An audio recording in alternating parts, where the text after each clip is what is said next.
yaksibun.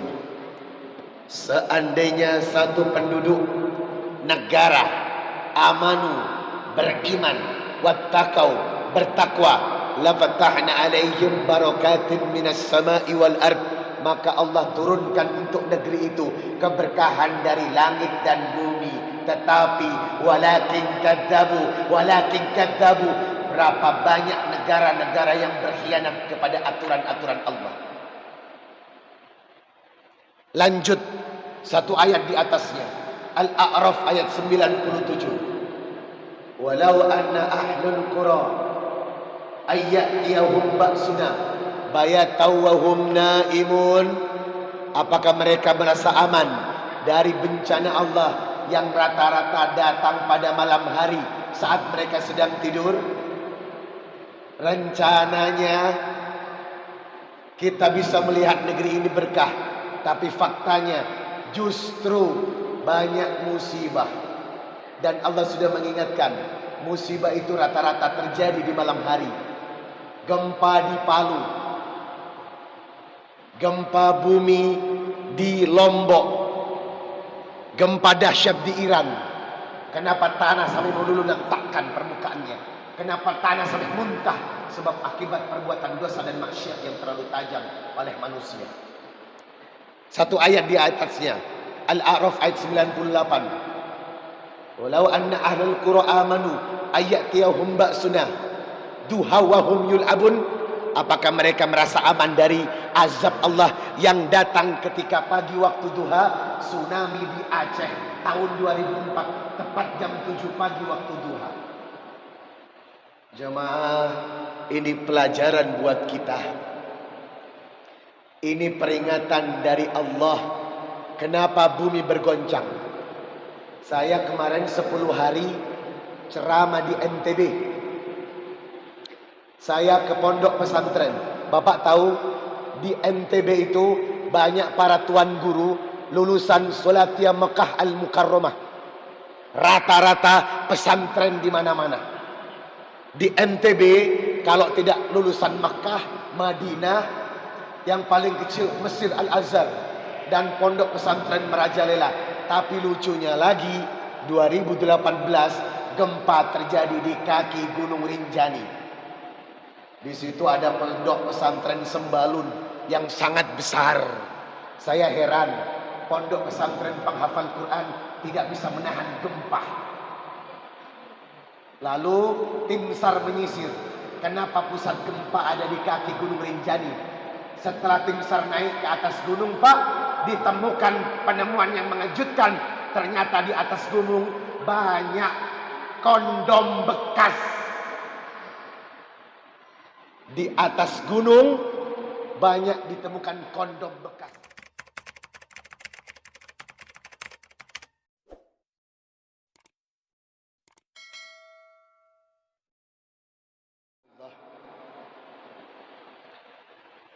Allahumma aftah li abwaaba rahmatik. Setiap orang yang berada di dalam masjid pulang membawa rahmat. Bahkan tipikal orang yang beriman, Quran surah At-Taubah ayat 18, innama ya'muru masajidallah man amana billahi wal yawmil akhir wa aqamas shalah wa ataz zakah wa lam yakhsha illallah. Orang-orang yang memakmurkan masjid adalah orang-orang yang sholat di dalam masjid. Maka siapapun yang berusaha 5 waktu di masjid, mereka tergolong orang-orang yang akan mendapatkan perlindungannya Allah. Sekaligus selamat kepada bapak-bapak yang hadir malam ini, karena Anda terbebas dari sifat munafik. Selamat kepada kaum lelaki yang saat ini duduk di masjid ini, karena Anda terbebas dari alal munafikin, tabiat munafik. Mari kita perhatikan hadis riwayat Bukhari nomor 657. Rasulullah bersabda, laisa sholah asqalah, tidak ada solat yang memberatkan alal munafikin untuk orang-orang munafik min salatil fajri wal isya. Lihatlah salat subuh dan isya'nya. Kalau Anda melihat laki-laki salat isya dan subuhnya tak mau di masjid berjamaah, berarti jelas inilah yang disebut alal munafikin, orang-orang munafik. Kenapa? Walau ya'lamuna ma fihima, seandainya orang-orang sadar dan tahu fadilah dari solat subuh, fadilah dari solat isya berjamaah, la atauhuma walau hadwa, maka orang akan datang ke masjid walaupun dengan cara merangkak. Sayang, banyak orang tidak sadar kalau kekuatan umat Islam diukur dari solat subuh. Sayang, banyak orang yang tidak mengerti kalau umat Islam ini akan hebat kalau diukur dari solat subuhnya. Bahkan orang Yahudi saja mengerti hadis ini. Umat Islam ini akan hebat kalau solat subuhnya sebanyak solat Jumat. Masjid ini akan makmur kalau solat subuhnya sebanyak solat Jumat. Kalau kita menemukan masjid setiap subuh berbondong-bondong manusia datang menegakkan solat subuh berjamaah seperti solat Jumat, maka Islam akan menjadi agama yang paling ditakuti dan punya martabat. Tetapi kenyataannya kita masih munafik. Masjid masih kosong di waktu subuh dan isya. Padahal hadisnya sudah jelas. Hadis Muslim nomor 437.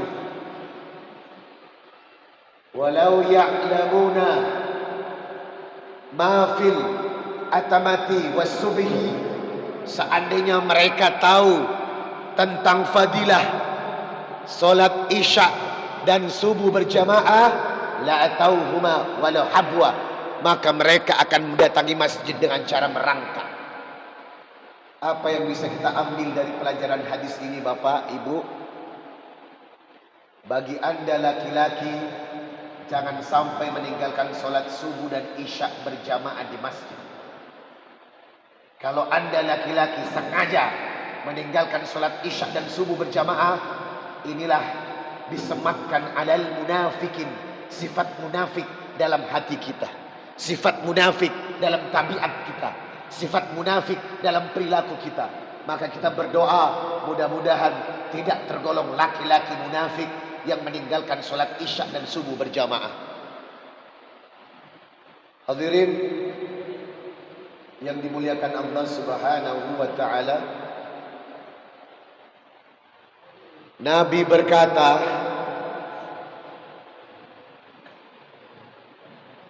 man sami'an nida', siapa yang mendengarkan panggilan adzan, falam ya'tihi, kemudian orang-orang laki-laki tidak datang ke masjid untuk memenuhi panggilan suaranya, fala sholata lahu illa bi udrin, walaupun dia solat di rumahnya, maka solatnya dianggap tidak ada. Buat apa bangun masjid sebesar ini, Pak? Buat apa bangun masjid semega ini kalau ternyata yang sholat tak sampai separuhnya? Kenapa umat tidak pernah sadar? Kenapa umat ini tidak pernah sadar? Peradaban ditentukan dari sholat. Itulah yang membuat Rasulullah ketika hijrah dari Mekah menuju Yastrib, dari Mekah menuju Madinah, yang dibangun pertama kali adalah Masjid Quba. Kenapa beliau membangun Masjid Quba? Karena ketika sholat ditegakkan berjamaah, insya Allah Islam punya kekuatan. Pertanyaannya, apakah saat ini umat Islam punya wibawa? Apakah sekarang ini umat Islam punya kekuatan? Dalam satu hadis Rasulullah sallallahu alaihi wasallam menjelaskan, hadis riwayat Ibnu Majah 4259, usikul umamu qad tada'a kama tada'al akalatu illa qas'atiha. Hampir-hampir umat Islam seperti hidangan makanan yang banyak diperebutkan oleh musuh-musuh Islam. Lalu sahabat bertanya, wa qala qailun wa qillati nahnu yauma'id, apakah kita pada waktu itu sedikit ya Rasulullah? Apa kata Nabi? La bal antum yauma'idin katsir. Pada hari itu kalian banyak, jumlah kalian banyak, jumlah kalian melimpah, tetapi seperti buih di lautan, tidak punya kualitas. Semakin bingung sahabat, banyak tapi kalah, ternyata tidak punya kualitas. Kemudian sahabat bertanya lagi, kenapa kita tidak punya kualitas? Guthaun, sebab kita menderita satu penyakit.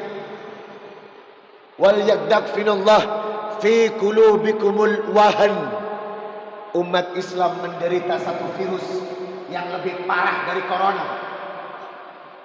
Umat Islam digerogoti virus yang lebih parah dari corona. Kalau corona, ibu, hanya menghancurkan imun, tetapi virus ini menghancurkan iman dan imun. Falyakdab bikumuhul wahan. Virus ini bernama al-wahan. Faqala qailun, ya Rasulullah, mal wahan? Ditanya lagi, ya Rasulullah, apa itu virus wahan? Qala, Nabi menjawab, hubbud dunya wa karahiyatul maut. Umat Islam di akhir zaman terlalu cinta kepada dunia, takut mati. Masjid berdiri megah, menara berdiri gagah, masjid luas bentang tak bertepi, tetapi yang sholat semakin sedikit. Quran di mana-mana tertata rapi, tetapi yang mengamalkan semakin sedikit. Orientasi dunia lebih tinggi. Kalau urusannya sudah tentang dunia, maka umat Islam tidak akan pernah punya wibawa. Karena kita diciptakan bukan untuk mengejar kepentingan dunia, tetapi menentukan arah akhirat.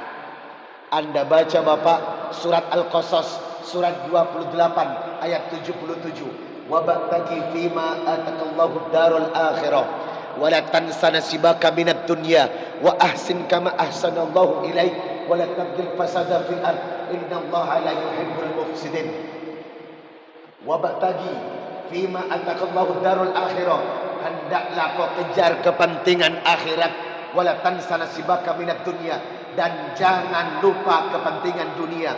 Berarti apa? Kalau umat Islam orientasinya pada dunia, maka akan terserang virus yang namanya al-wahan, hubbud dunya wa karahiyatul maut, cinta dunia, takut mati.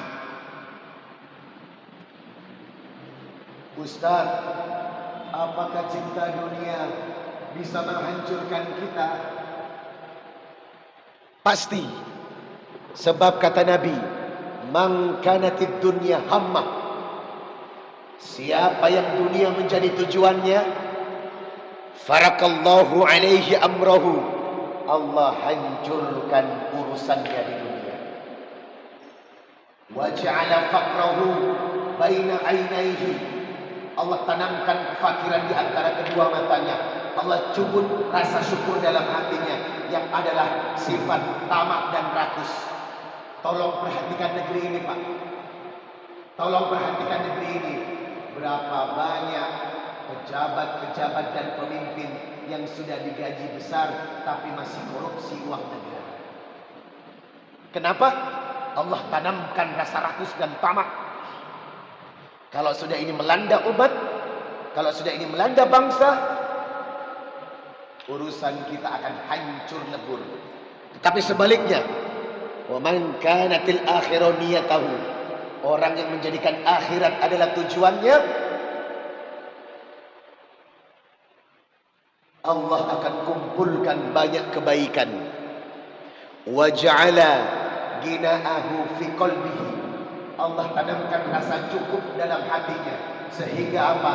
Tidak mudah untuk mengambil hak orang lain, tidak mudah untuk menipu orang lain, tidak mudah untuk bertransaksi curang kepada orang lain, tidak mudah untuk mendolimi orang lain, tidak mudah mengkebiri hak-hak orang lain, karena dia tahu rasa syukur sudah cukup dalam hatinya. Allah yang memberi, karena dia tahu tujuannya adalah akhirat, bukan dunia yang banyak menyilaukan orang-orang. Jamaah hadirin yang dimuliakan Allah Subhanahu wa taala. Tolong jaga umat ini ya Pak. Kalau umat ini tidak ingin dihancurkan oleh Allah, ayo bersama-sama pasangkan orientasi kita kepada akhirat. Kalau negeri ini akan dibantu sama Allah, mari berjalan dengan prinsip Quran dan hadis. Sebab Nabi bersabda, "Taraktu fikum amrayni lan tadillu ma tamassaktum bihima, kitaballahi wa sunnata rasulih." Dua perkara yang aku tinggalkan kepada umatku, selama umatku berpegang teguh kepadanya, tidak akan pernah sesat, yakni Quran dan hadis. Hadirin yang berbahagia, kita ingin bangsa kita terselamatkan. Kita ingin negeri ini menjadi baldatun thayyibatun wa rabbun ghafur. Tetapi tentunya kita harus berusaha bagaimana caranya agar negeri ini diridhoi Allah. Mari kita buka Quran surah Al-A'raf ayat 96. Walau anna ahlal qura amanu wattaqau lafatahna 'alaihim barakatin minas samaa'i wal ardh walakin kadzabu fa akhadnahum bima kanu yaksibun. Seandainya satu penduduk negara amanu, beriman, wattaqau, bertakwa, lafatahna 'alaihim barakatin minas samaa'i wal ardh, maka Allah turunkan untuk negeri itu keberkahan dari langit dan bumi. Tetapi walakin kadzabu, berapa banyak negara-negara yang berkhianat kepada aturan-aturan Allah. Lanjut satu ayat di atasnya, Al-A'raf ayat 97. Walau anna ahlul qura ayyatiyahum ba'suna bayatau wa hum naimun. Apakah mereka merasa aman dari bencana Allah yang rata-rata datang pada malam hari saat mereka sedang tidur? Rencananya kita bisa melihat negeri ini berkah, tapi faktanya justru banyak musibah. Dan Allah sudah mengingatkan, musibah itu rata-rata terjadi di malam hari. Gempa di Palu, gempa bumi di Lombok, gempa dahsyat di Iran. Kenapa tanah sampai meluluh-lantakkan permukaannya? Kenapa tanah sampai muntah? Sebab akibat perbuatan dosa dan maksiat yang terlalu tajam oleh manusia. Satu ayat di atasnya, Al-A'raf ayat 98. Walau anna ahlul qura amanu ayyatiyahum ba'suna duha wa hum yul'abun. Apakah mereka merasa aman dari azab Allah yang datang ketika pagi waktu duha? Tsunami di Aceh tahun 2004, tepat jam 7 pagi waktu duha. Jemaah, ini pelajaran buat kita. Ini peringatan dari Allah. Kenapa bumi bergoncang? Saya kemarin 10 hari ceramah di NTB. Saya ke pondok pesantren. Bapak tahu di NTB itu banyak para tuan guru lulusan Solatia Mekah Al-Mukarramah. Rata-rata pesantren di mana-mana. Di NTB kalau tidak lulusan Mekah, Madinah, yang paling kecil Mesir Al-Azhar dan pondok pesantren Merajalela. Tapi lucunya lagi 2018 gempa terjadi di kaki Gunung Rinjani. Di situ ada pondok pesantren Sembalun yang sangat besar. Saya heran, pondok pesantren penghafal Quran tidak bisa menahan gempa. Lalu tim SAR menyisir, kenapa pusat gempa ada di kaki Gunung Rinjani? Setelah tim SAR naik ke atas gunung, Pak, ditemukan penemuan yang mengejutkan. Ternyata di atas gunung banyak kondom bekas. Di atas gunung banyak ditemukan kondom bekas. Sekarang pertanyaannya, siapa yang bawa kondom ke atas gunung? Kalau tidak kelakuan manusia-manusia yang berbuat zina di atas gunung. Kondom bekas berserakan, Pak. Pantas saja Allah ingatkan. Dan Bapak tahu bencana Palu? Mirip kaum Nabi Lut. Setelah saya ke Palu, saksi mata mengatakan tanah itu bergeser dari 10 meter hingga 50 meter. Dan yang lebih menakjubkan lagi, yang di atas ke bawah, yang di bawah ke atas. Dibolak-balik sama Allah. Dan ternyata media asing melaporkan ada 1.300 kaum liwat, kaum homoseksual berumah tangga di sana. Na'udzubillahi min dzalik, tsumma na'udzubillah. Ini menandakan apa? Kalau musibah terjadi di negeri ini, kalau musibah menghampiri negeri kita, berarti memang ada dosa dan maksiat yang harus kita perbaiki, hadirin. Oleh karena itu, ayo kita bergegas bersama-sama memperbaiki iman dan takwa kepada Allah Subhanahu wa taala. Yang pertama mesti diperbaiki adalah semangat sholat 5 waktu berjamaah. Kalau laki-lakinya sudah punya semangat 5 waktu berjamaah di masjid, maka insya Allah negeri ini akan berkah. Dan kita berdoa semoga punya pemimpin yang gemar sholat berjamaah, Pak. Pemandangan yang asing kalau ada pemimpin negara jadi imam sholat berjamaah. Pemandangan yang asing, pemandangan yang jarang kita lihat, pemimpin negara hafiz 30 juz Quran. Pemandangan yang jarang, pemimpin negara menyiarkan langsung untuk pegawai-pegawainya sholat subuh berjamaah di masjid. Pemandangan yang jarang, pemimpin negara siaran langsung TVRI dan semua TV swasta nasional sholat isya berjamaah sama aparatur negara. Anda bayangkan seandainya sholat isya dan subuh siaran langsung seluruh Indonesia dan pemimpin ada di dalamnya menjadi imam sholat, subhanallah, berkah yang akan kita terima karena kita berorientasi kepada Allah. Ustadz, kenapa pemimpin dahulu? Apa maksudnya pemimpin dahulu?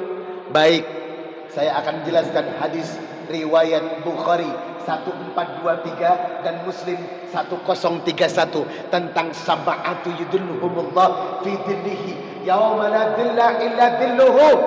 Ada 7 naungan Allah yang akan diberikan kepada 7 golongan. Ada 7 pertolongan Allah yang akan diberikan kepada 7 golongan.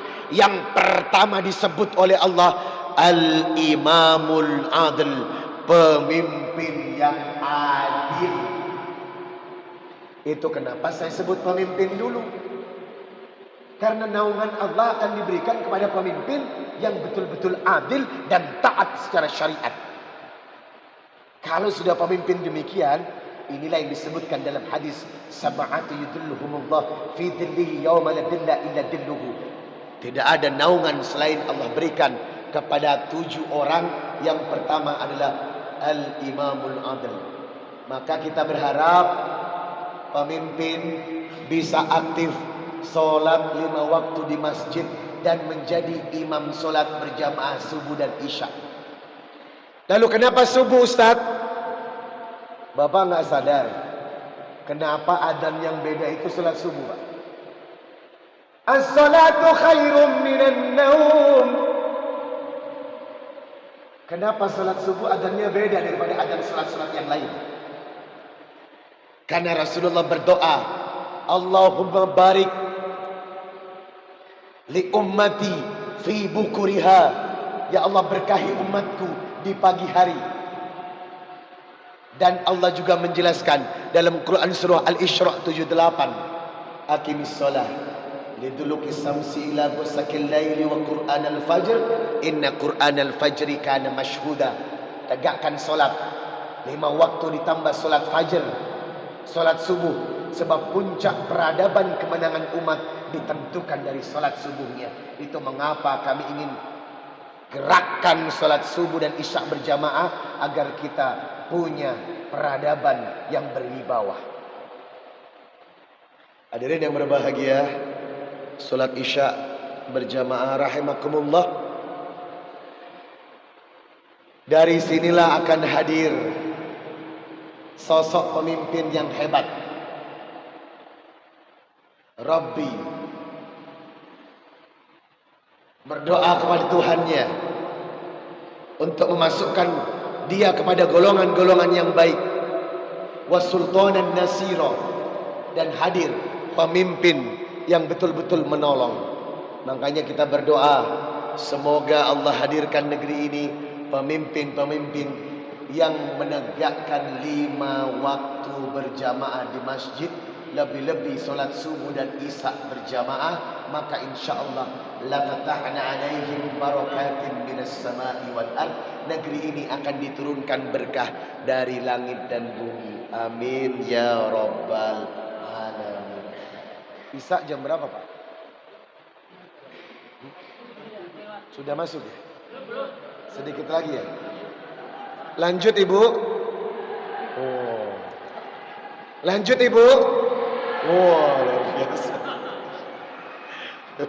Baik. Saya akan lanjutkan tadi tentang perkara yang akan mendapatkan naungan Allah. Sab'atu yudhilluhumullah fi dhillihi yauma la dhilla illa dhilluhu.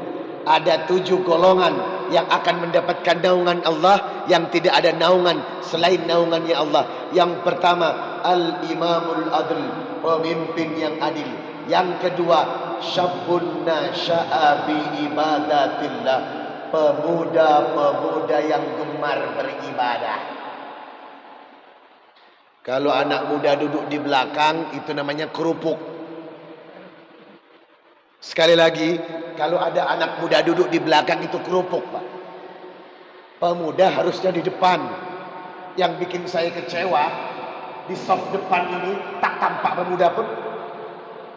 Yang ada adalah bapak dan ibu yang sudah mendekati maghrib. Mana pemuda kita ini, Pak? Mana? Kemana pemuda kita ini?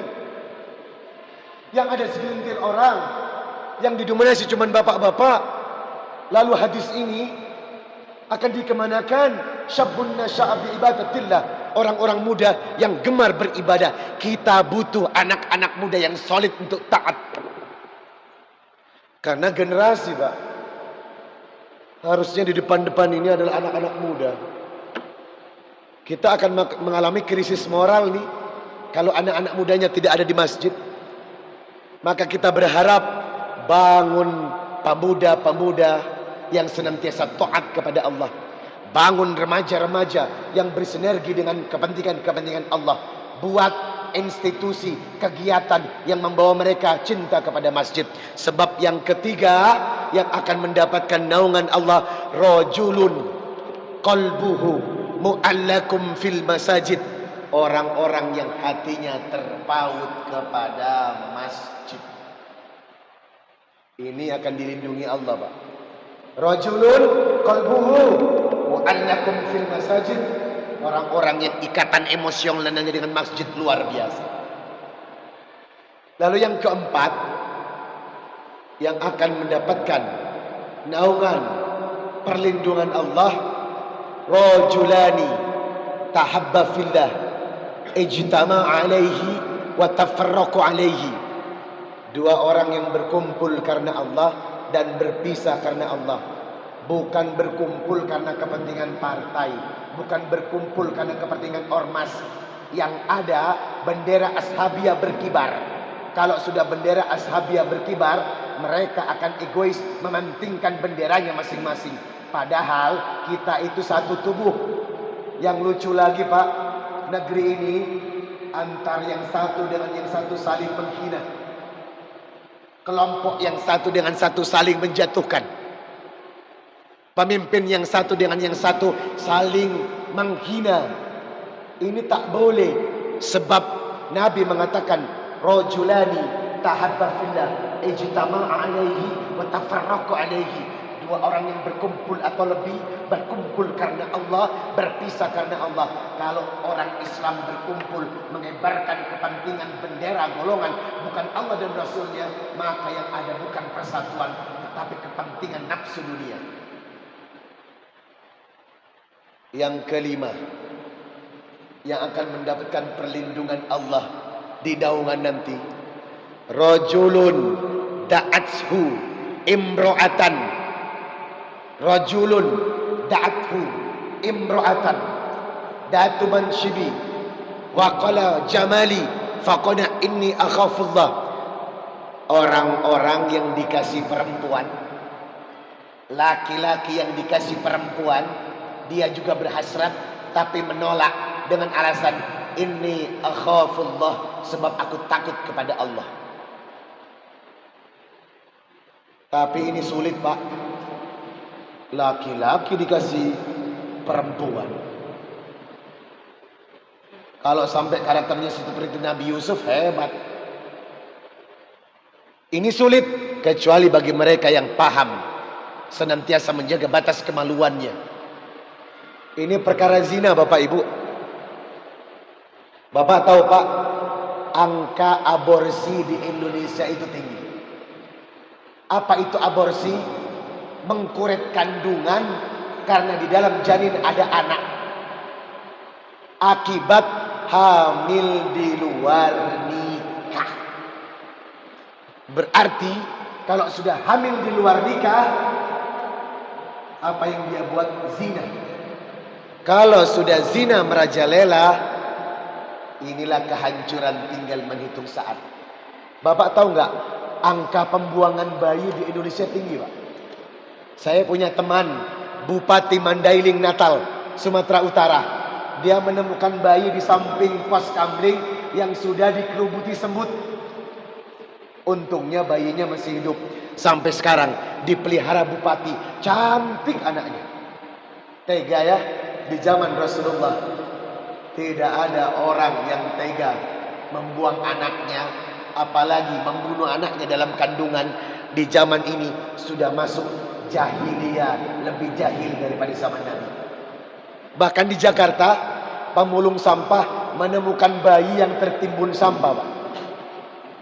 Tapi sayang, separuh badannya sudah dimakan anjing. Negeri ini kenapa sih Pak? Bangsa ini kenapa sih? Bangsa Islam terbesar di dunia, tapi mengkhianati Quran dan hadis juga luar biasa. Makanya jagalah kemaluan kita. Sudah masuk ya. Yang keenam, rajulun tasaddaqa bi shadaqatin, laki-laki yang rajin bersedekah. Dan terakhir, rajulun dzakarallah, laki-laki yang pandai berzikir, perempuan yang pandai berzikir. Khalian fafadat ainahu, dia sering menangis air matanya karena takut kepada Allah. Maka mudah-mudahan 7 hal ini akan membawa kita kepada ridho Allah. Jamaah, saya keliling Indonesia ini hampir setahun Pak. Punya misi mengajak hamba Allah untuk membela agama Allah. Mengajak hamba Allah untuk berkontribusi membela perjuangan, membela Allah. Jadi kami punya misi membangun pesantren penghafal Quran se-Sulawesi Selatan. Kami akan mencari bibit-bibit unggul, generasi muda untuk dididik Al-Quran, minimal satu rumah tangga ada satu anak penghafal Quran. Dan Bapak tahu, kalau ada satu anak saja di rumah kita penghafal Quran, berarti Allah menyediakan 10 tiket surga untuk keluarganya. Dan ini gerakan yang luar biasa. Minimal satu keluarga ada satu anak penghafal Quran.